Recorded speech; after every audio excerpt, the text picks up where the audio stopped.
पूर्णमदः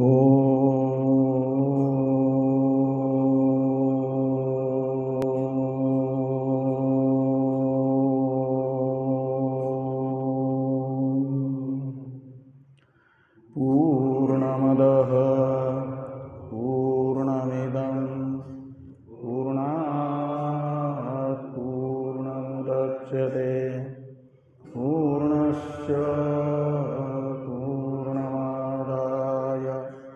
पूर्णमेवावशिष्यते।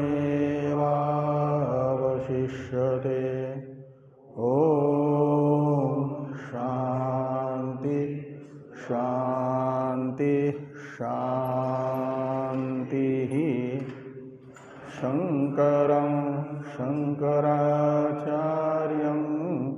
केशवं बादरायणं सूत्रभाष्य कृतो वन्दे भगवन्तौ पुनः पुनः। ईश्वरो गुरुरात्मेति मूर्तिभेदविभागिने व्योमवद्व्याप्तदेहाय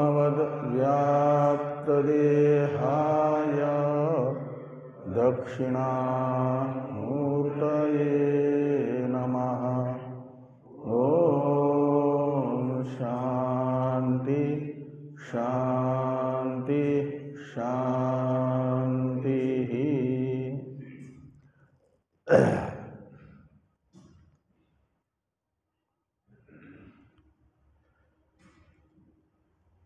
ब्रह्म सूत्र के साधन अध्याय नामक तृतीय अध्याय के प्रथम पाद के तृतीय अधिकरण का विचार हम लोग कर रहे हैं। इस अधिकरण के 10 सूत्रों में से 3 सूत्रों का विचार हम लोग कर चुके हैं। चतुर्थ सूत्र का विचार प्रारंभ होना है। इस अधिकरण के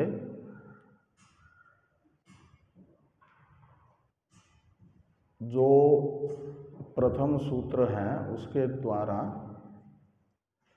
पूर्व पक्ष बताया गया इस अधिकरण का। द्वितीय सूत्र से सिद्धांत बताया गया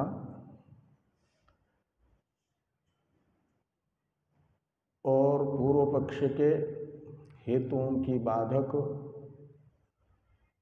तथा सिद्धांत पक्ष की साधक श्रुति स्मृतियों की चर्चा यहाँ पर की जा रही है। बाकी सूत्रों से तो तृतीय सूत्र में एक स्मृति बताई गई, स्मृतियाँ बताई कि मनु जी हैं तो व्यास जी हैं तो पराशर आदि हैं। ये लोग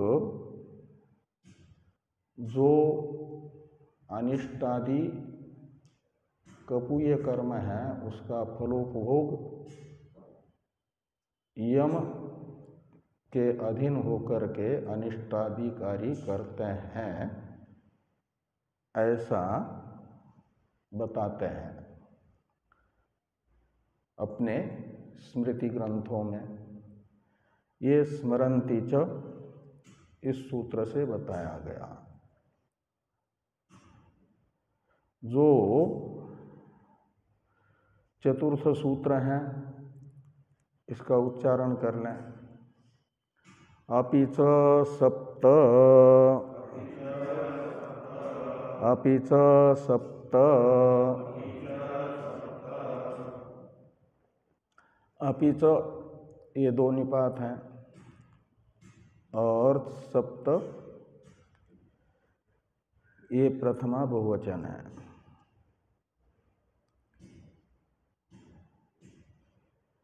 तो ये कहते हैं अपि च इन निपात द्वय का अर्थ है और भी। अपि च का अर्थ निकलेगा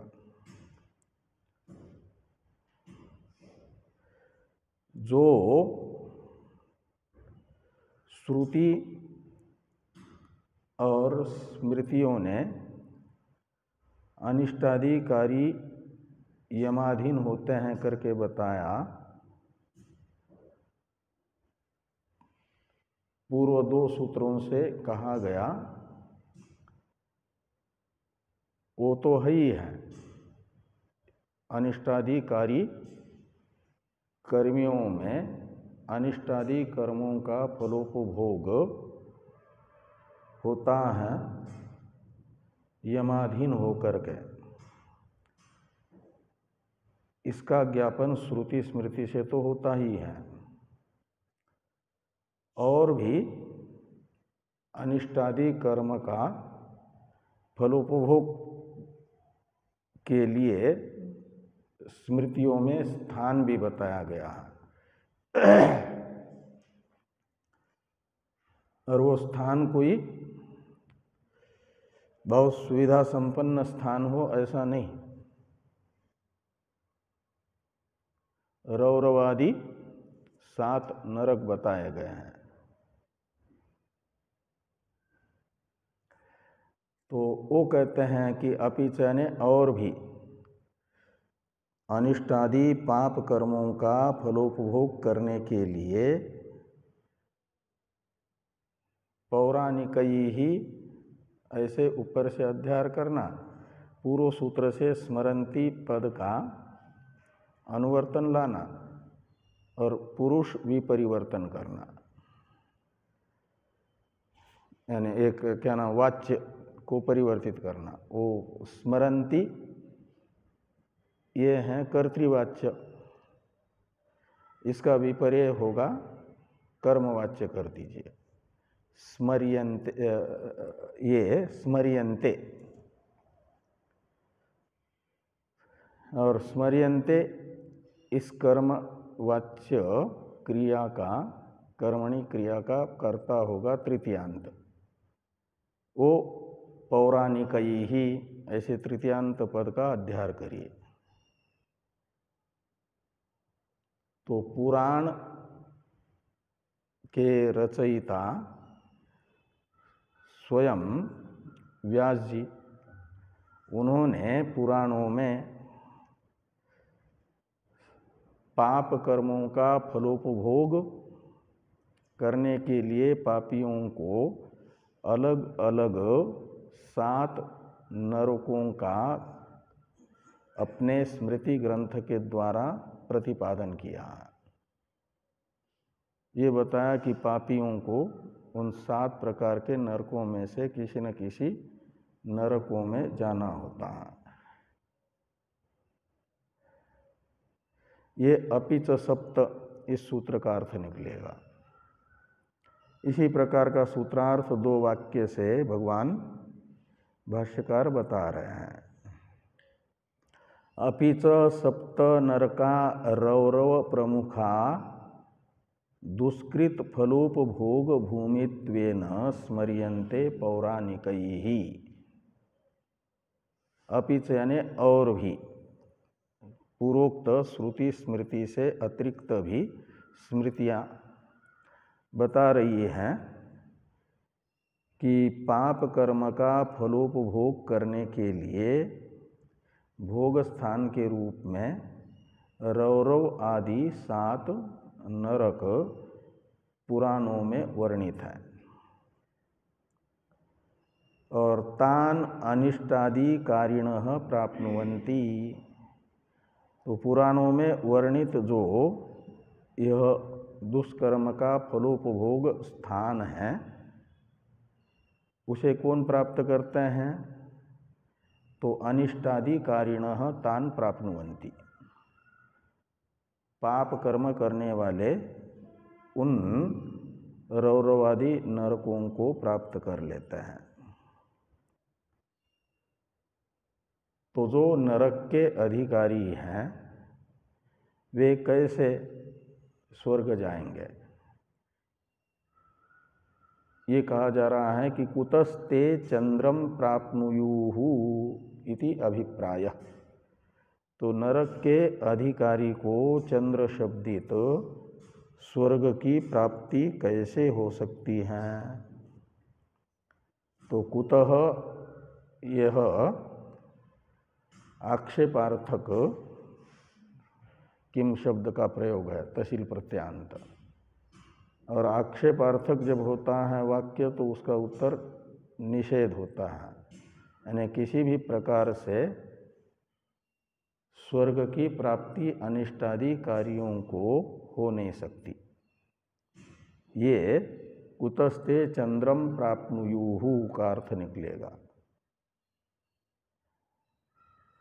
अब इस अधिकरण के पंचम सूत्र का अवतरण लिखते हैं भगवान भाष्यकार।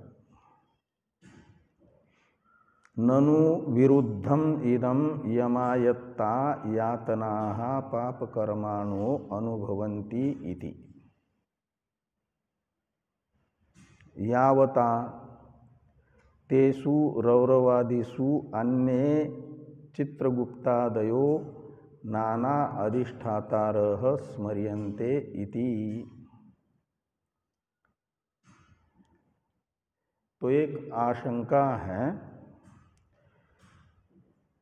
पुराणों में जो रौरवादी सप्त स्थान बताए हैं, किसके लिए? पाप कर्म का फल भोगने के लिए। और पाप कर्म का फल उपभोग होता है यम के अधीन होकर के, मतलब यमराज जी के आदेश से कौन से पापी को कौन सा नरक मिलना है वो निश्चित कर लेते हैं और उस नरक में ले जाया जाता है, ऐसा आप कह रहे हो। लेकिन ये कथन यमाधीन रौरवादी नरकगत यातनाएं पापियों को भोगनी होती हैं, ये कहना अनुचित है। पाप कर्माणः अनुभवन्ति, अनुभवन्ति का करता है पाप कर्माण, यानी पापात्मक कर्म जिन्होंने किया है उन्हें कहा जाएगा पाप कर्माण। और वे आयतना यातनाः, ये प्रथमा बहुवचन है, ये द्वितीय बहुवचन है। तो पाप कर्माणो यातनाः अनुभवन्ति, वो पाप कर्मी यातना का अनुभव करते हैं। यातना का विशेषण है यमायत्ताः। यमायत्ता का अर्थ है यम के अधीन होकर। तो यमाधीन जो यातनाएं हैं उनका अनुभव पाप कर्मियों को होता है। ये जो आप कह रहे हो ये कथन विरोधग्रस्त है, विरुद्ध है, का मतलब विरोधग्रस्त है। क्या विरोध है आप इस कथन में? वो विरोध बताया जा रहा है कि यावता तेषु रौरवादिषु अन्ये चित्रगुप्तादयो नानाधिष्ठातारः स्मर्यन्ते इति, यानी इति इदम विरुद्धम, ऐसा अन्वय करना। तो रौरव आदि 7 नरकों के अधिष्ठाता भी अलग अलग 7 हैं। अधिष्ठाता कहते हैं रौरव नरक आदि में यातना भुगवाने वाले, जेलर जैसे। भारत में जितने जेल हैं सबके जेलर एक ही है क्या? अलग अलग है ना। तिहाड़ में अलग है जेलर, अलग अलग स्थानों पर जितने भी जेल होंगे उनके जेलर अलग हैं। ऐसे ये जेल के तरह जेल ही हैं, उससे भी ज़्यादा यातनाएं मिलती है यहाँ रौरवादी नरकों में। और वो रौरवादी यातना भुगवाने के लिए पापियों को अलग अलग चित्रगुप्तादि नियुक्त किए गए हैं। वो अधिकारी हैं, उनके अधीन होते हैं। जिस जेल में जो कैदी गया है वह उस जेल का जो जेलर होगा उसके अधीन माना जाएगा ना।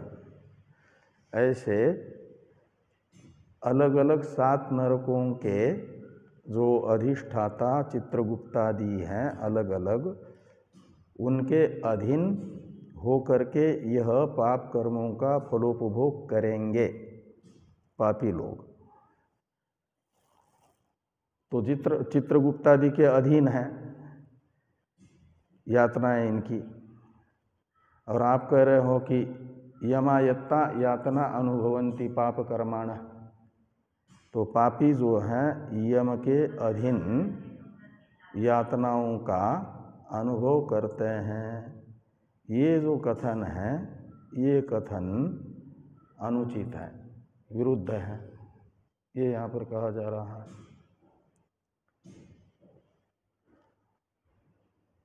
तो तेषु रौरवादिषु अन्य चित्रगुप्तादय, किससे अन्य? तो यमराज्य से अन्य, यमराज्य से अन्य चित्रगुप्तादि अनेक अधिष्ठाता पुराणों में बताए गए हैं। इसलिए यमाधीन यातनाएं भोगते हैं पापी, ये कहना विरोधग्रस्त है। इस प्रकार की ये शंका हुई। इसका समाधान करने के लिए चौथा सूत्र है, छठवां सूत्र है कि पांचवा, इस अधिकरण का पांचवा और आपके पाद का 16वां सूत्र। सूत्र के अवतरण में टीकाकार सिद्धांति की ओर से भाष्यकार भगवान ही लिखते हैं कि न इत्याह, यानी कोई विरोधग्रस्त ये कथन नहीं है। ये न का अर्थ निकलेगा। पूर्व पक्षी को, शंकाकार को जो विरोध प्रतीत हो रहा है वह विरोध नहीं है। ये भाष्यस्थ न शब्द का अर्थ निकलेगा। इति आह, इस अभिप्राय से आह का कर्ता है भगवान सूत्रकार व्यास जी, ये कह रहे हैं।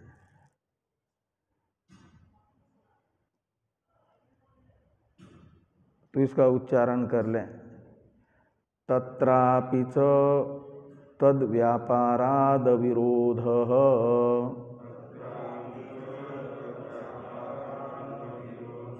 तत्रापि च तद व्यापाराद विरोधः,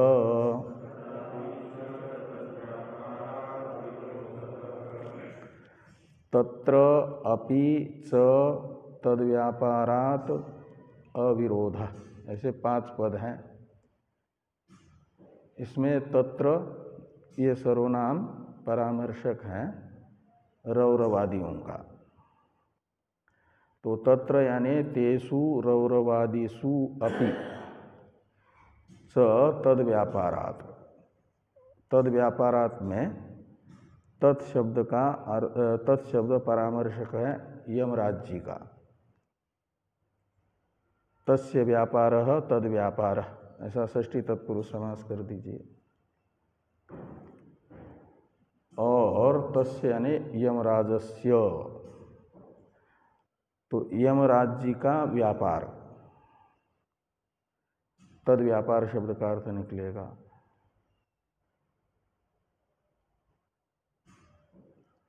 तो जो रौरव आदि नरकों में पापियों को उनके द्वारा कृत पाप कर्मों का फलोपभोग हो रहा है,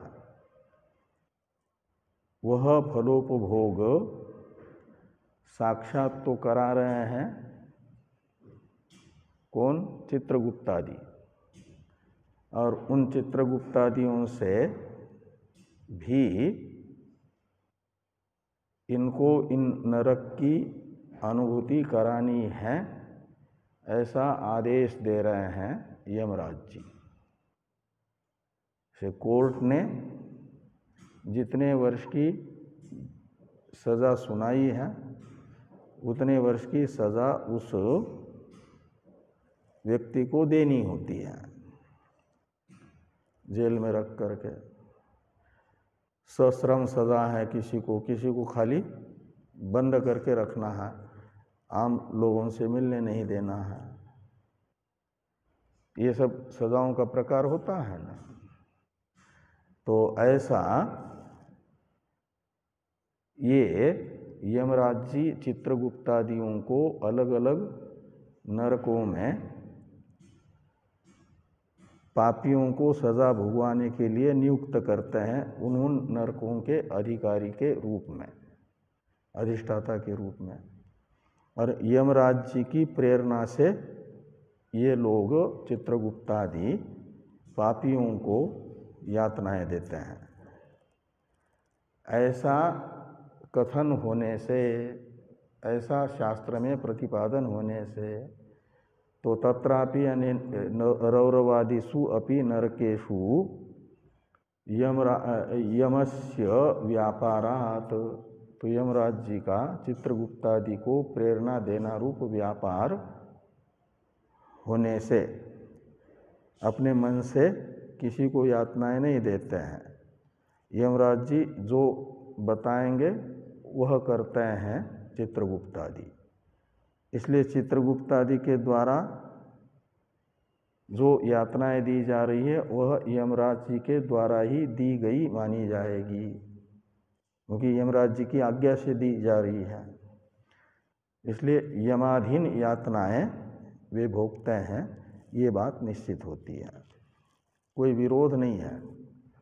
इसलिए अविरोध, कोई विरोध नहीं है, वहाँ भी यमराज जी का ही शासन चल रहा है।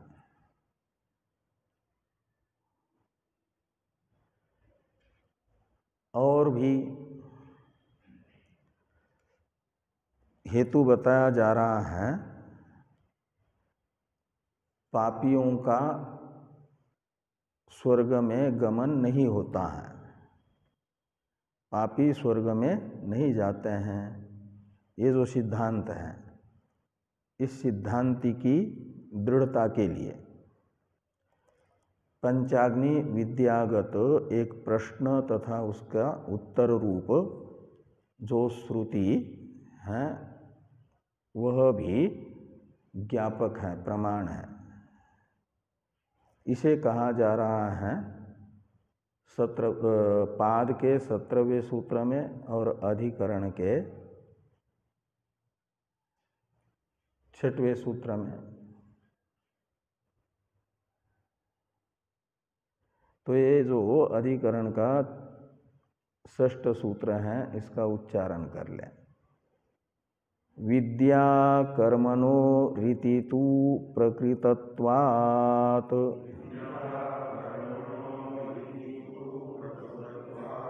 विद्या कर्मणो रीतितु प्रकृतत्वात्,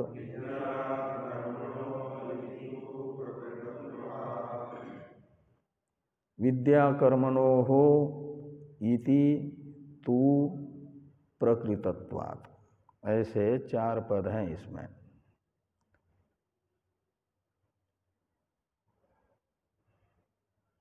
तो विद्या कर्मणोः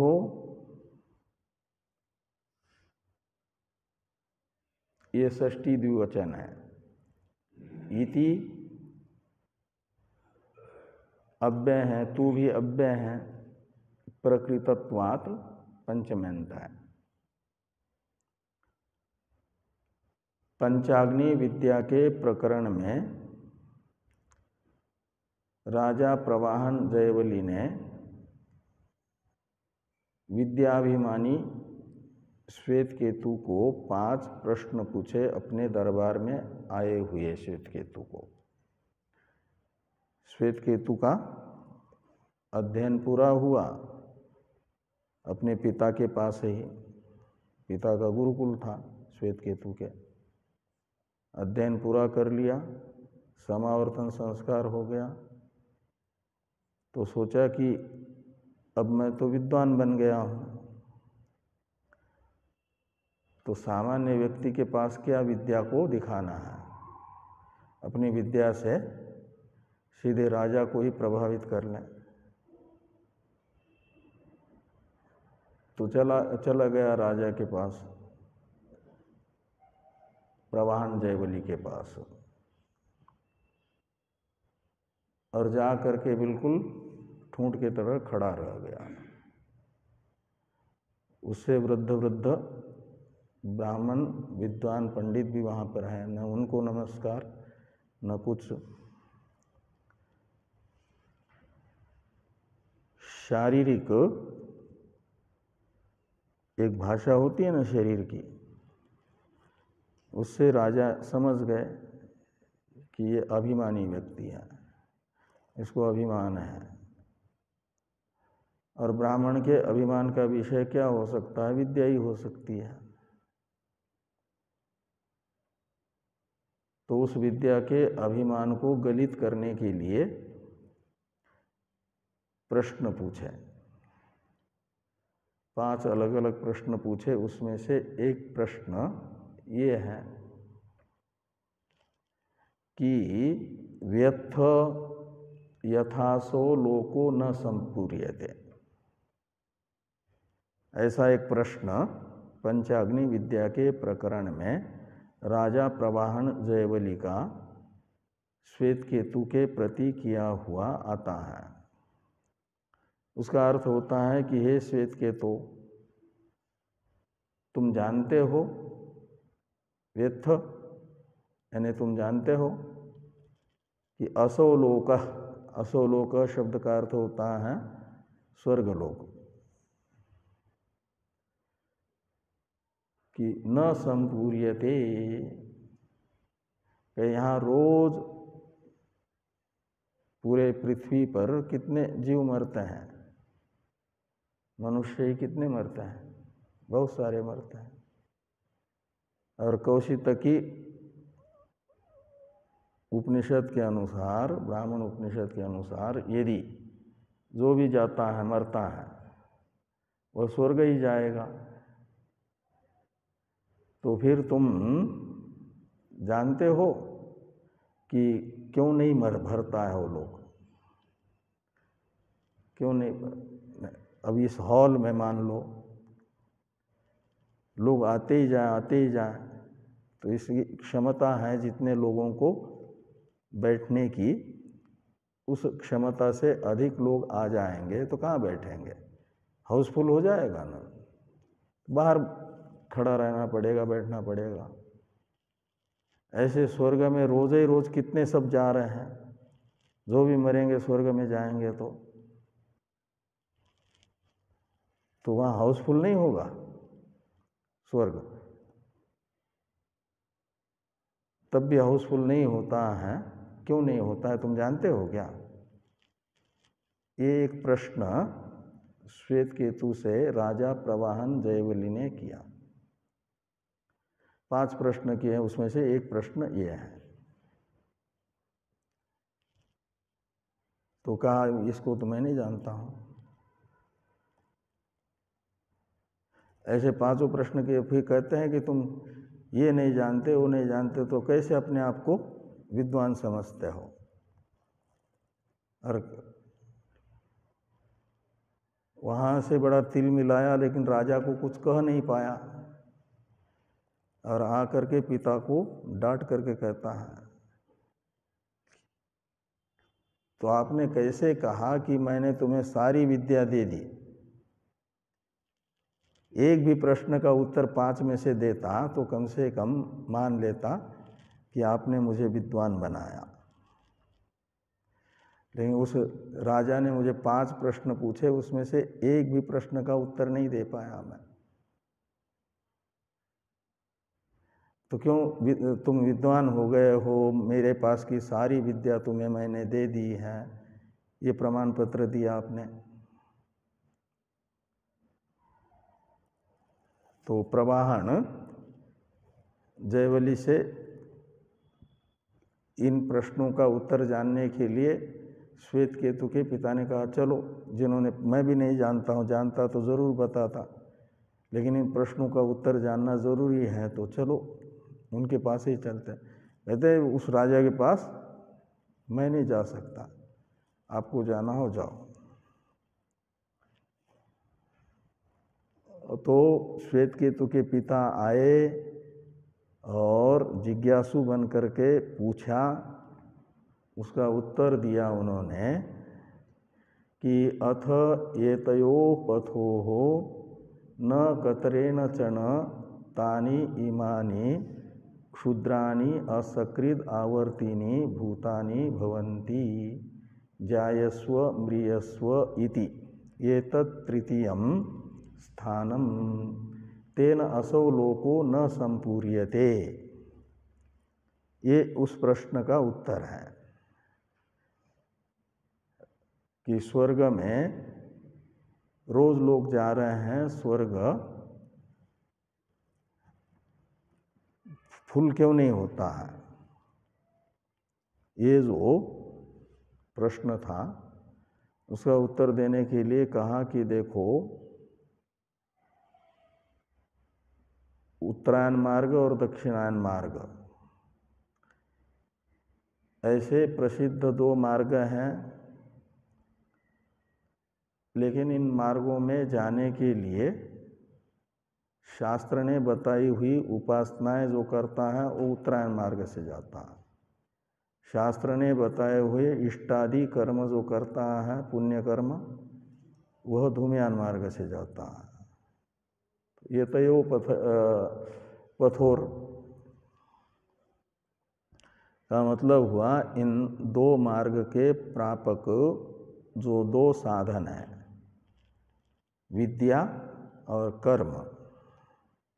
विद्या यानी उपासना, उपासक उत्तरायण मार्ग से जाएगा और कर्मी दक्षिणायन मार्ग से जाएगा। और इन दो मार्गों में से किसी भी मार्ग में जाने की अर्हता जिसमें नहीं है, किसमें नहीं है? जो उपासक नहीं है और इष्टादि पुण्य कर्म करने वाला नहीं है, अनिष्टाधिकारी है यानी पापी है, वो न तो धूम्यान मार्ग में जाएगा न उत्तरायण मार्ग में जाएगा। तो उसके लिए फिर क्या है? तो असकृद आवर्तिनी यानी बार बार जिस योनि से आवर्तन होता है, ऐसी योनि की प्राप्ति जिस मार्ग से होती है उस मार्ग को कहा जाता है जायस्व म्रियस्व। ये तृतीय स्थान यानी तृतीय मार्ग है। और उस तृतीय मार्ग से वो जाते हैं, तृतीय मार्ग को प्राप्त करते हैं। और तृतीय मार्ग में जाने वालों की संख्या अधिक है, जाम लगा रहता है। वहाँ बड़ा हाईवे बना हुआ है, 4 लेन नहीं 10 लेन भी होने पर भी कितनी भी लेन बना लो, लेकिन उस जायस्व म्रियस्व मार्ग से जाने वाले जो लोग हैं उनकी संख्या अधिक होने से, वाहन अधिक होने से जाम लगा ही रहता है।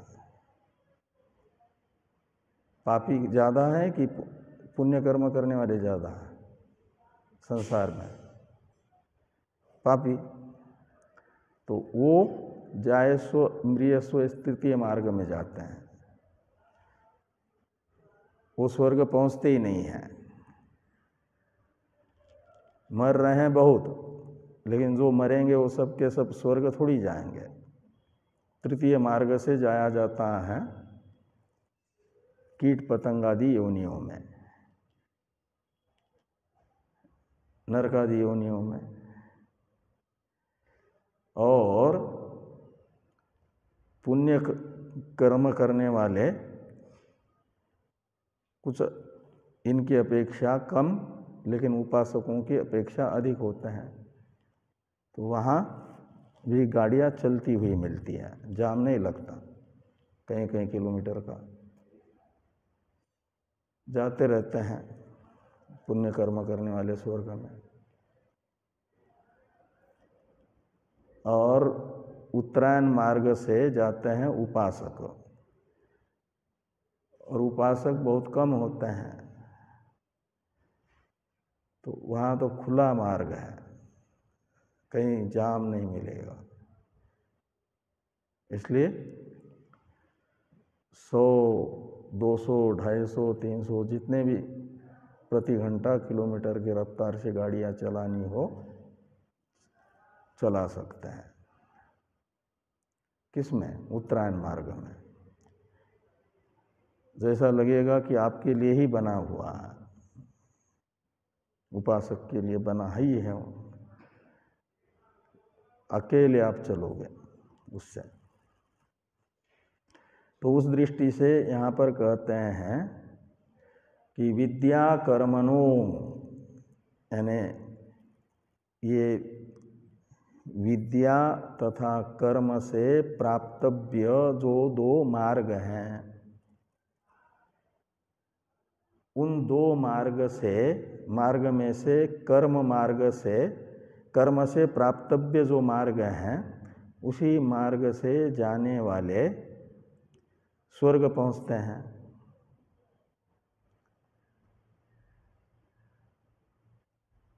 और वहाँ पर अथ यतयो पथोर शब्द से लेना लक्षणा से इन मार्गों के प्रापक विद्या कर्म को। सूत्र में जो विद्या कर्मणो लिखा है ना, ये विद्या कर्मण में विद्या शब्द का अर्थ है उपासना, कर्म शब्द का अर्थ है इष्टादि कर्म, जो क्रमतः उत्तरायण मार्ग तथा दक्षिणायन मार्ग से मार्ग के प्रापक हैं, और उनका उस मार्ग से जाने वालों की संख्या कम है, और तृतीय मार्ग से जाने वालों की संख्या अधिक है,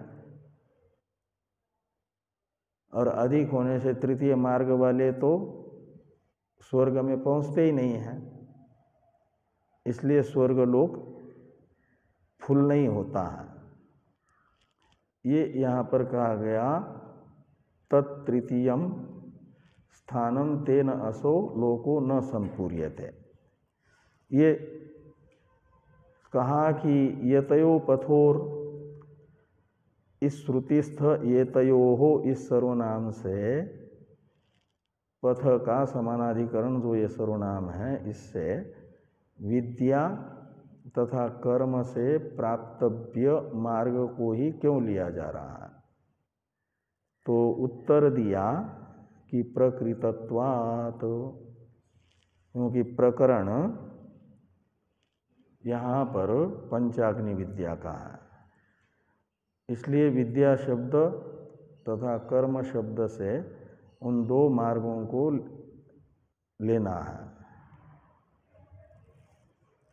और तृतीय मार्ग से जाने वालों की संख्या अधिक होने से यहाँ पर श्रुति कह रही है कि स्वर्ग लोक की पूर्ति नहीं होती है, उभरता नहीं है, खाली रहता।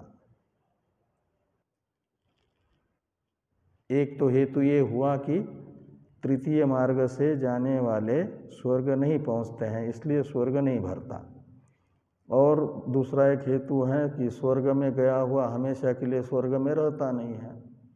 क्षीणे पुण्य मर्त्य लोकम विशन्ति, वहाँ से वापस भी आते हैं, जाते हैं तो वापस भी आते हैं, तो वापस आने के कारण भी रिक्त स्थान हो जाता है वापस आने वालों का, और जाने वाले भी कम हैं, इसलिए वो लोग कभी भरता नहीं है।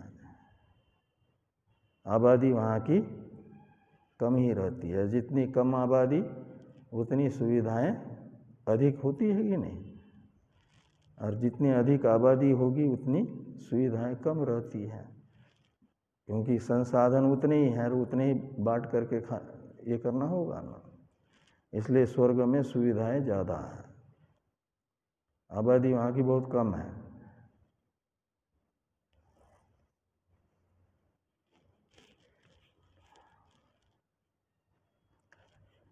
तो विद्या कर्मणो इति यानी अथ यतयो पथो, इन शब्दों से विद्या तथा कर्म का ग्रहण होने से, यानी विद्या प्राप्य उत्तरायण मार्ग तथा कर्म प्राप्य पुण्य कर्म प्राप्य दक्षिणायन मार्ग के परामर्शक यतयो पथो हो, ये शब्द होने से, और इनको इन दो पथों को उपासना तथा पुण्य कर्म से प्राप्तव्य ही क्यों माना जा रहा है? तो कहते प्रकृतत्वात्। तो विद्या पंचाग्नि विद्या का प्रकरण होने से, और वहाँ पर प्रकृत भी है विद्या तथा कर्म। कैसे? तो कहा कि तद य इत्थम विदुहु, एक वाक्य आएगा, वो बताएगा विदु शब्द से विद्या को।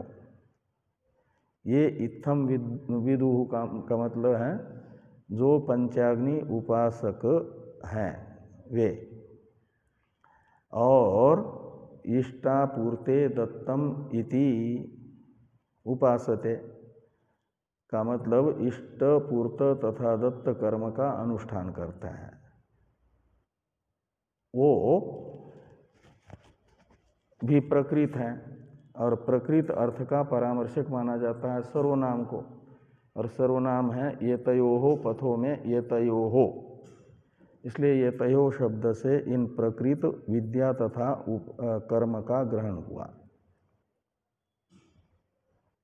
और इन दो मार्गों में से किसी भी एक मार्ग से जो नहीं जा रहे हैं वे तृतीय मार्ग से जा रहे हैं, और जो तृतीय मार्ग में जा रहे हैं वो स्वर्ग नहीं पहुंचते हैं, इसलिए स्वर्ग भरता नहीं है। ये भी एक कारण है। इससे ज्ञापन ये होता है कि पापियों का स्वर्ग में गमन नहीं होता है। इस प्रश्न तथा उत्तरात्मक श्रुति इस अर्थ की ज्ञापक बनेगी ना, कि जो अनिष्टाधिकारी हैं, इन दो मार्ग में से किसी मार्ग के अधिकारी नहीं हैं, वे स्वर्ग में जाते ही नहीं हैं। पूर्व पक्षी कहते हैं कि कौशितकी श्रुति को आधार बना करके कहना चाहते हैं कि जो भी यहाँ से शरीर छोड़ करके जाएगा वह स्वर्ग ही जाएगा। चंद्रमसम एवते गच्छन्ति, ये श्रुति सबको स्वर्ग की प्राप्ति बता रही है। ऐसा जो उनका मानना है वह इन सब श्रुतियों से विरुद्ध है। इस श्रुति से ये सिद्ध होता है पापी का स्वर्ग में गमन नहीं होता है। भाष्य है, भाष्य को देखिए। पंचाग्नि विद्यायां व्यथ यथा असौ लोको न संपूर्यते इति अस्य प्रश्नस्य प्रतिवचनावसरे श्रूयते। राजा प्रवहन जयवली ने जो श्वेतकेतु से यह प्रश्न किया था कि तुम जानते हो क्या स्वर्गलोक क्यों भरता नहीं है, इस प्रश्न का उत्तर राजा प्रवहन जयवली ने ही जिसे प्रश्न किया था उसके पिता को दिया।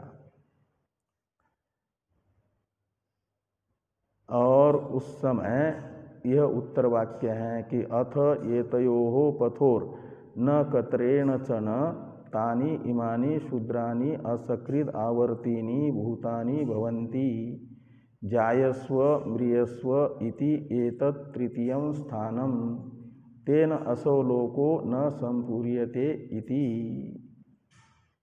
तो ये तयोः पथो, इससे लेना है विद्या कर्म को।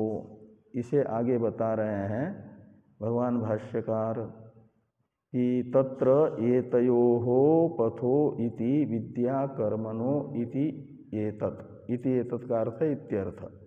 यानी ये तयोहो यह शब्द विद्या कर्म का परामर्शक है। कहा कि विद्या और कर्म का परामर्शक ये तयोहो इस सर्वनाम को क्यों माना जा रहा है? कहते हैं इसलिए, यही पूछा कि कस्मात यानी क्यों ये तयो शब्द से विद्या तथा कर्म का ग्रहण करना है। हेतु बताया प्रकृतत्वात्, सूत्रस्थ हेतु है। तो प्रकृत होने के कारण, कौन? विद्या कर्म। तो विद्या कर्म प्रकृत हैं, ये कैसे निश्चित होता है? तो उसके लिए आगे श्रुति भी बताई जा रही है। उससे पहले एक वाक्य है कि विद्या कर्मणि ही देवयान पितृयानयोः पथोः प्रतिपत्तो प्रकृते। कहते देवयान मार्ग यानी उत्तरायण मार्ग और पितृयान मार्ग यानी दक्षिणायन मार्ग, इन दो मार्गों में से क्रमतः एक एक मार्ग की प्राप्ति के लिए हेतु के रूप में बताया गया है उस प्रकरण में विद्या को और कर्म को। विद्या को बताया गया देवयान मार्ग के प्राप्ति का निमित्त, और कर्म को बताया गया पितृयान मार्ग की प्राप्ति में निमित्त। तद य इत्थम विदुहु इति विद्या और तया प्रतिपत्तव्यो देवयानः पंथा प्रकीर्तितः। तो तद य इत्थम विदुहु, इस वाक्य में विद धातु से विद्या का ग्रहण करना है, यानी विद्या प्रकृत है। तो इति विद्या तया प्रतिपत्तव्यो देवयानः पंथा प्रकीर्तितः। तो तदय इत्थम विदु, इस वाक्य से विद्या से यानी उपासना से प्राप्तव्य जो देवयान मार्ग है वो बताया गया है। और इष्टापूर्ते दत्तम इति कर्म तेन प्रतिपत्तव्य पितृयानः पंथा प्रकीर्तित। तो इष्टापूर्ते इस वाक्य से इष्टपूर्त दत्तात्मक जो कर्म बताया गया है उस कर्म से प्राप्तव्य पितृयान मार्ग को कहा गया है, वो प्रकृत है। तो तत्प्रक्रियायाम, इसमें तत्प्रक्रिया में प्रक्रिया शब्द का अर्थ है प्रकरण। तो तत्प्रक्रियायाम यानी पंचाग्नि विद्या के प्रकरण में अथ एतयोः पथोर्न कतरेण च न इति श्रुतम। तो ये जो प्रकृत हैं विद्या कर्म, उसी प्रकरण में, विद्या कर्म के प्रकरण में ये मार्ग के बोधक शब्द आए। ये तयो पथोर्न कतरेण च न का अर्थ निकलेगा विद्या प्राप्तव्य मार्ग उत्तरायण एवं कर्म प्राप्तव्य दक्षिणायन मार्ग, इन दो मार्गों में से किसी भी मार्ग से, कतरेण चन का अर्थ है किसी भी मार्ग से नहीं जाते हैं जो, इन दो मार्ग में से किसी भी मार्ग के अधिकारी जो नहीं है, अनिष्टाधिकारी, तो न कतरेण चन इति श्रुतम। अब एतद उक्तम भवति, इससे बताया जा रहा है अभिप्राय इसका। इस अभिप्राय का वर्णन करने वाले भाष्य की चर्चा हम लोग कल करते हैं। ओम पूर्णमदः पूर्णमिदं पूर्णात् पूर्णमुदच्यते पूर्णस्य पूर्णमादाय पूर्णमेवावशिष्यते। ओम शांति शांति शांति। शंकरं शंकराचार्यं केशवं बादरायणं सूत्रभाष्य कृतो वन्दे भगवन्तो पुनः पुनः। ईश्वर